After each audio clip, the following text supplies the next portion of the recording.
Okay, we're at the Clover Building at the Boulder County Fairgrounds, and we're gonna do the Yagi antenna class. How's it going, guys? We're here. What are we doing here? We're building antennas. Whoa! What are we building today? Amateur Radio Club's VHF tape measure Yagi antenna building class. All right, look at this. No, I don't have a diagram for that. I looked. All I've seen is YouTube videos. So that's the back of the nut. Yeah. Because even if you have to trim the copper here for that little connector, their piece there, it's easier to do. So trim to the back of the nut. Got it. All right, here's a table to the cutting table here. We've got our 36 and 1/8 inch director pre-cut, so it's easy for you to measure. We have our reflector and then the two driven elements. And here we have coax and a bunch of goodies.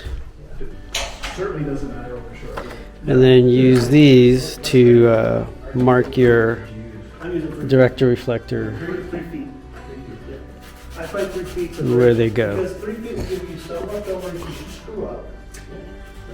We have an antenna analyzer to check our work. And you just want to take the black circle off. Looks like we're gonna send APRS. So that's what we're building. Here are the elements. It's one of there's humans riding your ride. All right, here's how I did it this time so as not to melt this. Now we just have to assemble it. Closer and closer to done. Steve is supervising. The moment of truth.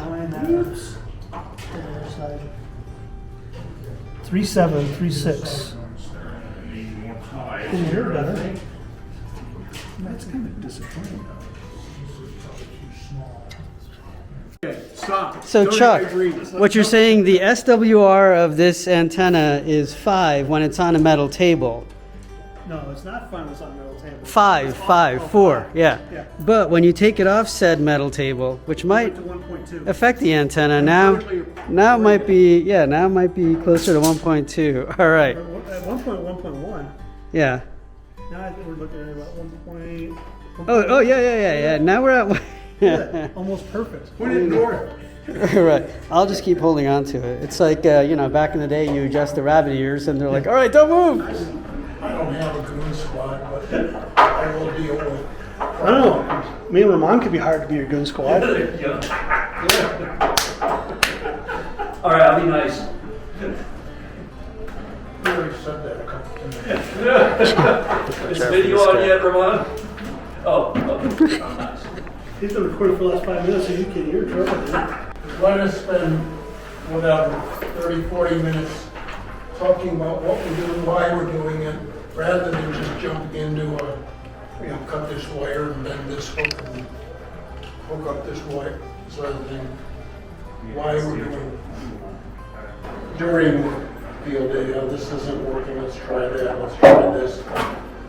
And lost valuable operating time, lots of contacts, and so it wasn't the end of the world, but we want to do better.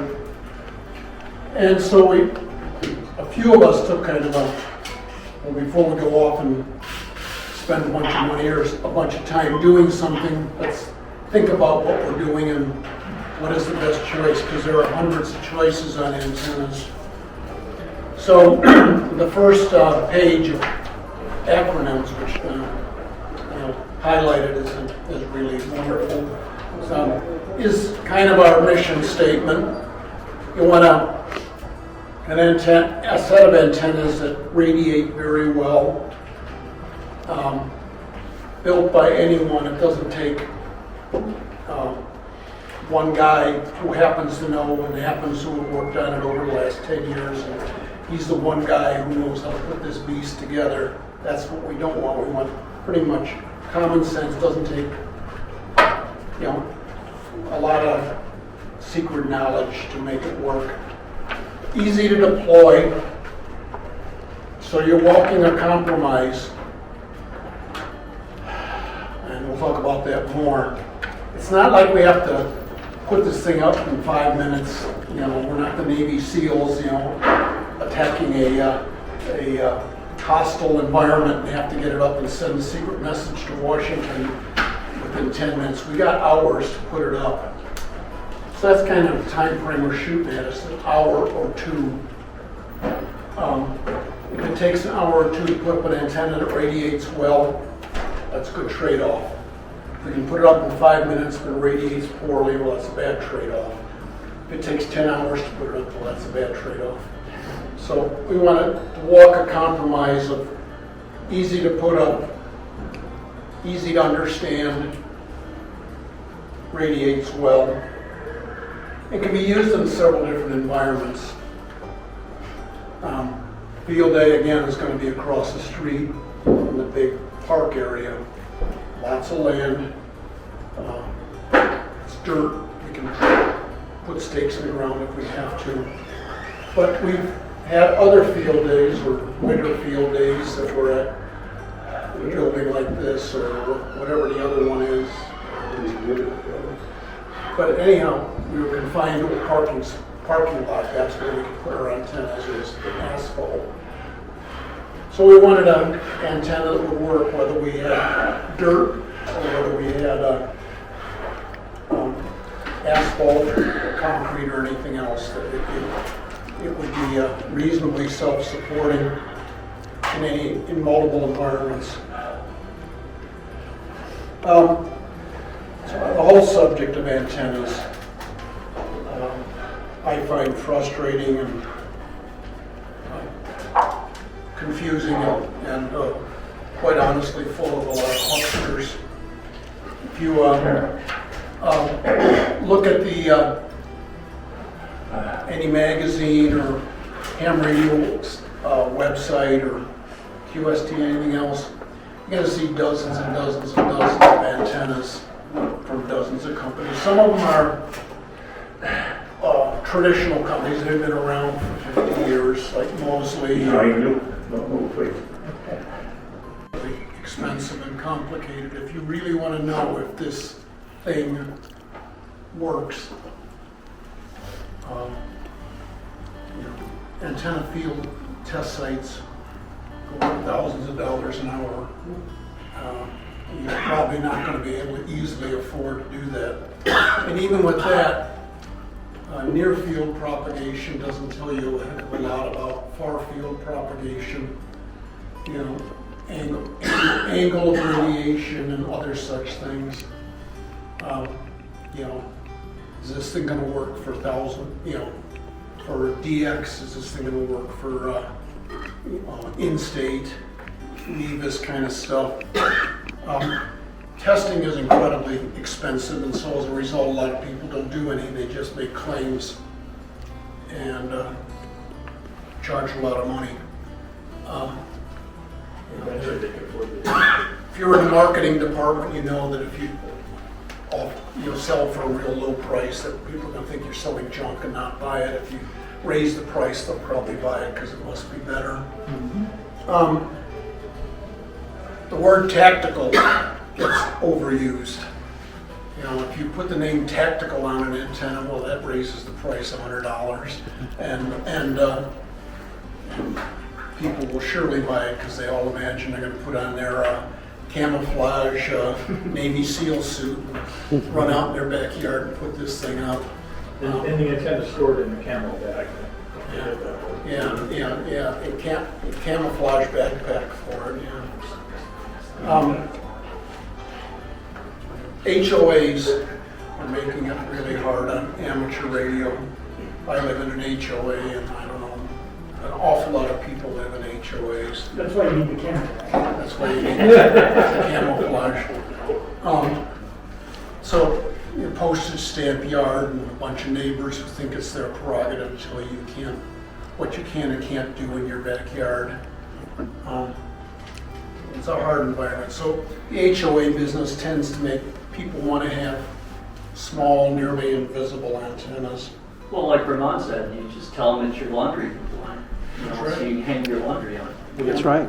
Apparently, they've just passed laws that laundry lines, The right to dry HOA law. HOA cannot stop you from putting up a laundry line.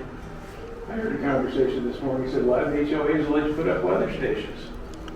That could solve the problem, just have a dual banded whip on top of your hand monitor. That the laws of physics really say that heavily loaded antennas have a very narrow bandwidth. You know, one of the great marketing successes, and I hope I don't step on too many toes, but the Wolf River coil. Everybody wants to buy the Wolf River coil. It's got a really sexy name. It's sort of like G.I. Joe or something. But it's just a loading coil, and now you put a 2 or 3 foot whip on top of this thing and hope for the best. Well, you're going to have a very narrow bandwidth. As we have shown in this room. Yeah. And meanwhile, when we go to field day, people tune from the top of the band to the bottom of the band, top of the band to the bottom of the band. Somewhere in the middle, that thing was resonant, but certainly wasn't at the two ends. And vertical antennas, a lot of people have success with vertical antennas, but the other half of the antenna is the radial system. And if you don't have a radial system, or if your radial system only consists of a couple wires, you may have some fun and may enjoy it, but it's not going to be a particularly effective antenna. So there's a lot to be said for a full-size antenna, full half-wave antenna. It's going to perform a whole lot better than vastly shortened antennas. It will take a little bit more work, and it takes a little more space to hang it, but it's a better antenna. Am I stepped on enough toes? Am I toward anybody's ox? Anybody have experience to the contrary? Or experience? I can confirm that an adjustable Wolf River coil like antenna has a very narrow bandwidth on 40 meters. Yeah. You can pick a frequency and call CQ on that frequency and do well, but you're not going to work everybody on 40 meters. That's exactly right. Yeah, that gets forgotten when somebody's searching for contacts on field day and they're tuning from one end to the other and one end to the other. And the low, 40 meters and even at 80 meters, it's almost ridiculous. I bought a 80 meter ham stick, silly me, years ago, and it was good for if you want to operate FT8, you can do it because FT8 is one frequency. So whatever it is, 35074, put it on there, and you're good. But 35075, not so good. So what's the right answer for us, for LARC, for field day and other such deployments? So what do we do on our urban deployments?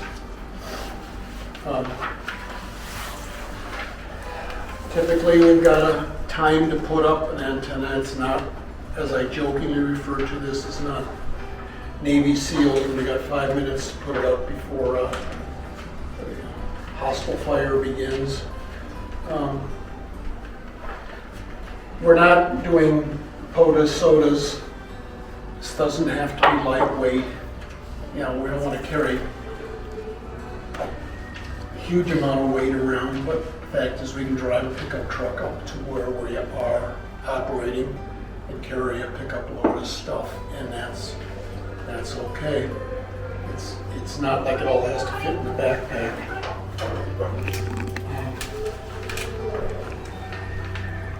One of our goals, we're not a big contest club. Some maybe more contesters than others. Nice work there. Please.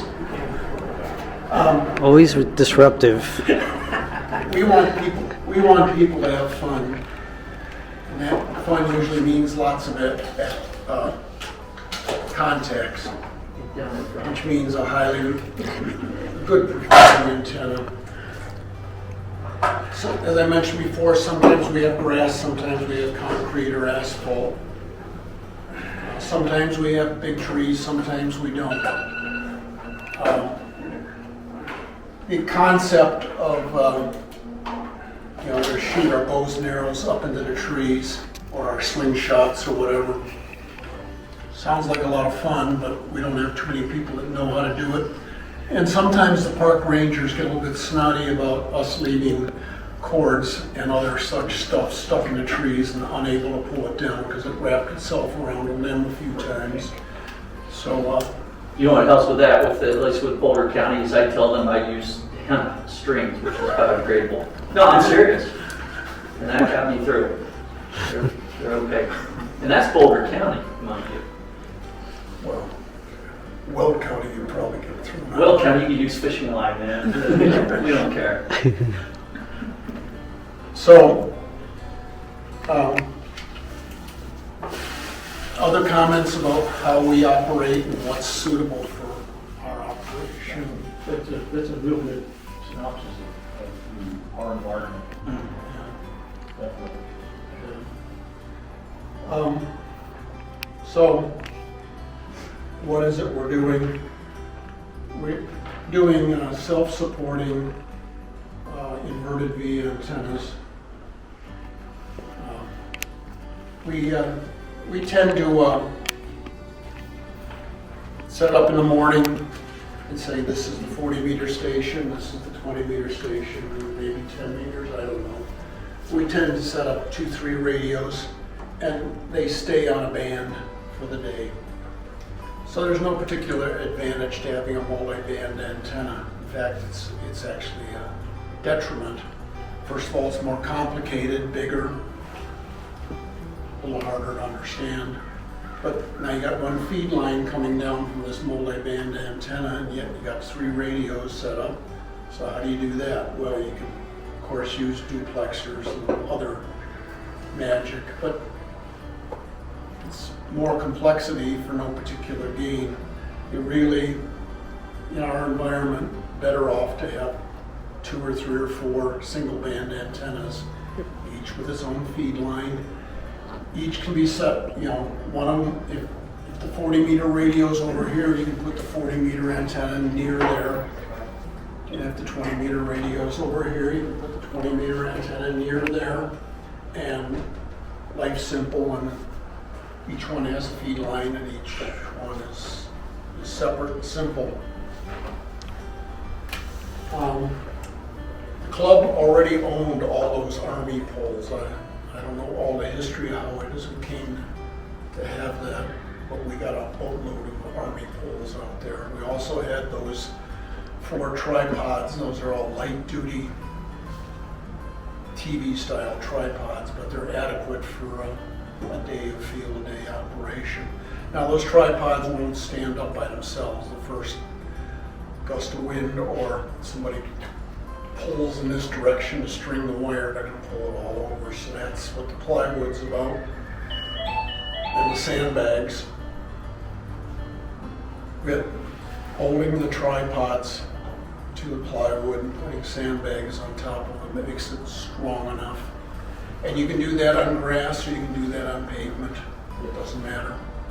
The one thing you do have to sort of adjust for is if there's a slope in the ground or slope in the pavement. That's where the sandbag becomes not just a hold it down thing, but a level it out thing.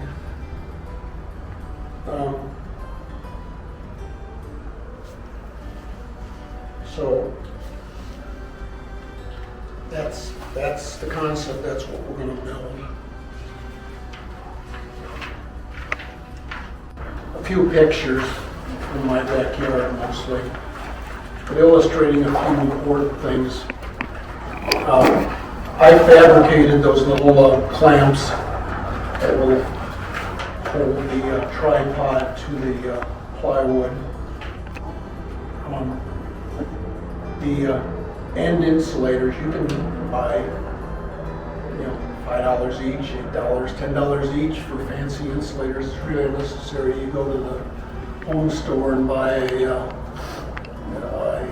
cutting board, a kitchen cutting board, and run through the saw and the drill and make yourself some cheap and simple and small end insulators. One of the first timer kind of mistakes that people make is to measure it out, cut it to that length, and solder it together. That's exactly the wrong thing to do, especially in this environment. The length of an antenna for to resonate is a little bit different, whether it's a flat dipole or whether it's an inverted V. And depending on the angle, whether you have a slight angle or a tight angle, it can change. So from one setup to the next, you may find that you need to change the length on the wire. What's shown in that picture is called a split bolt. You can buy it in the electrical department at Home Depot. And they're not cheap. They're a couple bucks each. But they're really handy for adjusting. You put a wrench on it, loosen it, and make it longer, make it shorter. And the excess wire you just wrap back on the end. And electrically it's fine. It doesn't, that extra wire wrapped around doesn't change resonance, doesn't hurt anything. That's assuming that we're using uninsulated wire. We're using uninsulated wire. That middle drawing shows the connection to the balun. The point of that is to not put stress on the connection to the balun. For the simplest thing to do would be to just run the wire up to the balun and crank down on that thing and clear yourself done.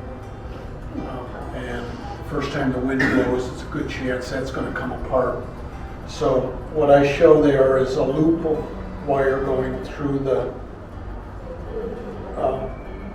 as string relief, as what mechanically holds it, and then the wire loops around, makes the electrical connection.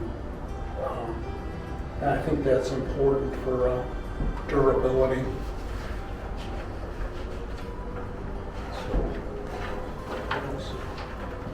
Shown in these pictures, but I also bought a bunch of winders, these simple little plastic things to wind up the wire when we're done. One of the things that, since I have little or no patience, it certainly drives me crazy when you bring the thing out and the first thing you try to pull it open, it's got 7 knots in it. That's the first hour. That's the first hour of setup. Yes. Trying not to invent too many curse words while you try to untangle it. You can't get up too much. And it also doesn't do any good for the wire to have knots put into it. So the last slide, how do we intend to deploy this stuff? Well, today is sort of a beta test. I have always advocated that before we go to field day, we should test the LARC subsystem. We should test power distribution. We should test the radios. We should test the antennas. We should test everything.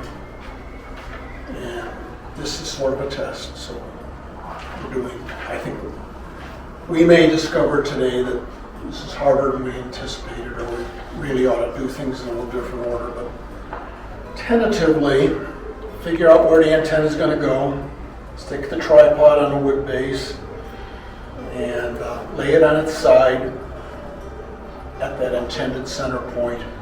Insert the army poles into the tripod to your desired length. The top one should be fiberglass. I don't know how big a difference, any difference this makes, but I feel better that you don't have metal near your antenna, that you got 4 foot of non-conducting stuff at the top. Those rest of them are aluminum and they're stronger, and so that's a good idea. Use stronger ones at the bottom, but the top one, use plastic. Connect the balun to the top of that top piece using a little piece of paracord. Attach the feed line. There's 2 kinds of feed lines that we now own, RG8X and RG8. RG8 is the big stuff. It's the lower loss stuff. It's stuff we already had. I don't know how we acquired it, but we already had a bunch of it. And but it's heavy. And when you try to run it up this flimsy pole, that weight's kind of important. RG8X is the cheapest stuff. The smallest stuff is RG58. It's higher loss. I don't particularly like it. But RG8 is almost that small, pretty much the same weight, and I think is a good solution for going up the pole. The 8X. The 8X is good for Yeah. HF. Yeah, it's good. It's good for any man in HF. I mean, slightly higher loss than the RG8, but I think the trade-off, is a good trade-off as far as how much weight you're going to try and support on this flimsy post. We're also only going up a pole and then over a radio. We're not going 100 feet down a yard and then up a tree. So your total loss is going to be less than a decibel on RG8X. Yeah, I mean, it could be slightly noticed if you're a really, really smart guy. You might notice on 10 meters, but I don't think it's tiny. Do we need to guide the poles as well, or does the tripod keep it staying up? So that's the whole theory, is the tripod with the sandbag sitting there makes it relatively sturdy vertical. Now, we happen to have a field day on a day of hurricane force winds, and we might need additional guiding, but I don't think so.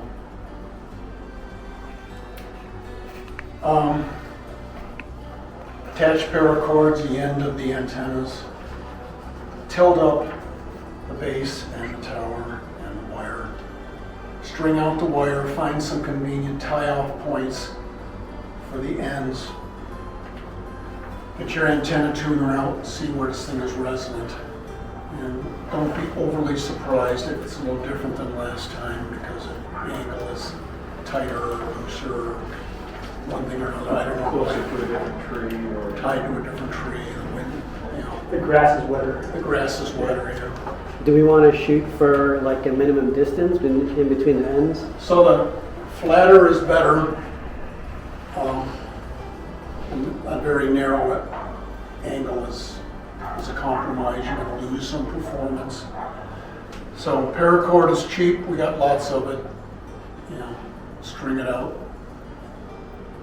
a good distance. Measure the resonance. If you got a graphing one, it's real easy. If you got a old style one, it's a little harder, but it's not hard. If you're resonant at the low end, too low, that means the antenna is too long. If you're resonant too high, the antenna is too short.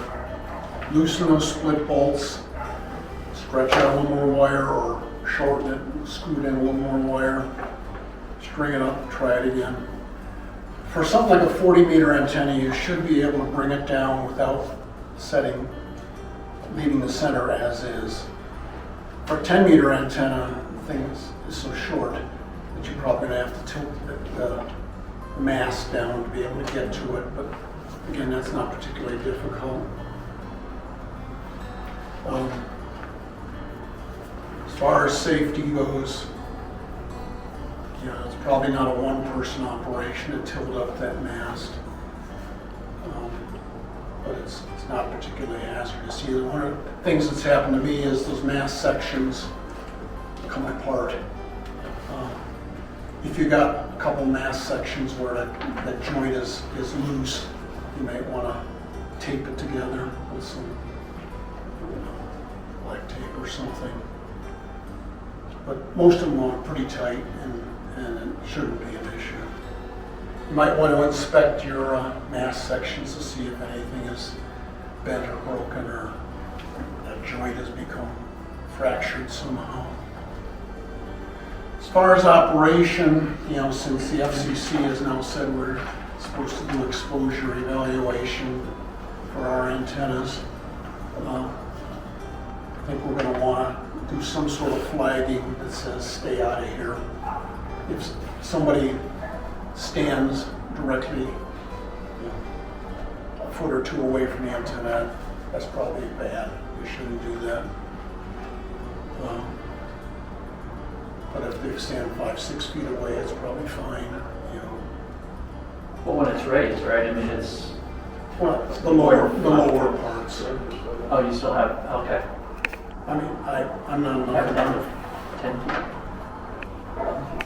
I'm not Whatever. enough of a science guy to fully understand where the current maximum and the voltage maximum is on a Yeah. dipole, but The current is at the minimum, Yeah, is the that voltage is at the feed point? Which are the things close to the ground. Yep. so that's bad. The voltage is at the, Somebody hits the key while somebody's biting onto our antenna. yeah. Pretty much. They may not like that. You get the birds off of it. Yeah. So I have a question. I've never done this before. With the center support and everything in the balun. How do you attach the balun to the top? And the reason I ask is, if in a really good situation, if you want to change the orientation of the dipole, is there will it twist well enough at the top to do that? Or? So the balun has got a little screw eye at the top, so we drill a hole in the top fiberglass section and take a little short piece of paracord and tie the balun to the top. So it will rotate, but if it doesn't rotate to your satisfaction, you just take the mast and Yeah. give it a quarter. Take the whole platform and move it. You could, you shouldn't have to. I mean, the mast is not anchored to the tripod. It's just sitting in the tripod, so it should be simple to just give it a quarter turn. And you're right, those antennas are somewhat directional. So if halfway through field day we decide we had great success north-south, no, we went east-west, you'd be able to think a quarter turn. When an antenna is relatively close to the ground, that directionality is not nearly as much as the textbook would suggest.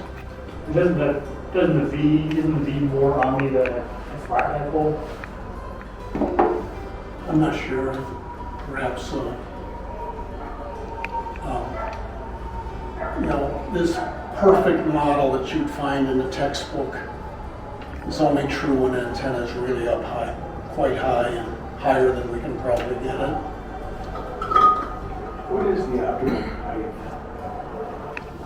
Half wavelength above the ground, so for a 40-meter antenna, it's a tougher problem because the wavelength is longer. So for field day, we don't worry about that whole line. It's one of our trade-offs, I don't worry about it at home. I mean, do what you can, and experience suggests that it works adequately. It's not like you're going to have a crippled deaf antenna. It's going to be pretty good at 25, 30 feet. And for field day, we're not trying to work DX with maximum gain and low riding angles. We're trying to get the complexity. That's right. We want 1,000 miles, not 5,000 miles. So it should be adequate. I've also read the minimum as well could be a quarter wavelength rather than half wavelength. Yep. But, mine isn't even a quarter wavelength in most cases at home, and I'm still working just fine. And the lower we are, the better we can work nearby states. That's right. So we might have a 40-meter antenna that's only a quarter or even an eighth wavelength, and be able to work Colorado stations that we couldn't work if it was here. That's right, so, so as a practical matter, this setup is at best 30 feet, so that's about what we can do, so do what you can do. You know, if we want more than that, we'd have to get some more elegant solution, more expensive solution. So we can split up into a couple teams. You guys can build a 40-meter antenna, you guys can build a 20-meter antenna. And I have to be for a little bit. see, I'm not and whoever wins gets the 10-meter antenna. And I can't count to 40. get one of the other guys, smarter guys. 39 meter to do antenna. that. Yeah, there you go. So we can leave the classroom and go out to the field and see if any of this is true. Is great. Did it? You want the 11 meter? Give him the 11 meter. All right, so we are working on antennas today. We're going to make some antennas today. And here are some of the goodies and the parts of the antenna build today. We are here at Boulder County Fairgrounds. And it looks like a busy day at the fairgrounds. There's a lot of happenings going on. There is a farmer's market. There's a ton of animals here, as you would expect. Farmers, ranchers, whatever. All right, so here's the model. Really short. All right, so we are finally in the ham bands on our 20 meter. And so now we're gonna prove that it works. We've got a MCHF SDR transceiver, a little bi-ion battery, and we're gonna see if we can make a contact. Whiskey 0 Echo November Oscar.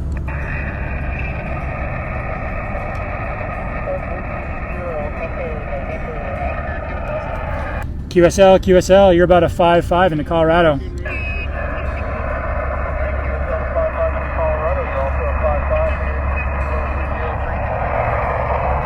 $73, thanks so much for the contact. We're testing out a field day antenna. Looks like it works.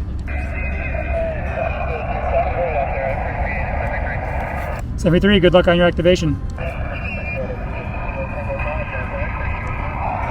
And the radio's SDR meter showed it was just above 1, so I think we're doing pretty good. All right, looks like the 40 meter crew is still working on their antenna.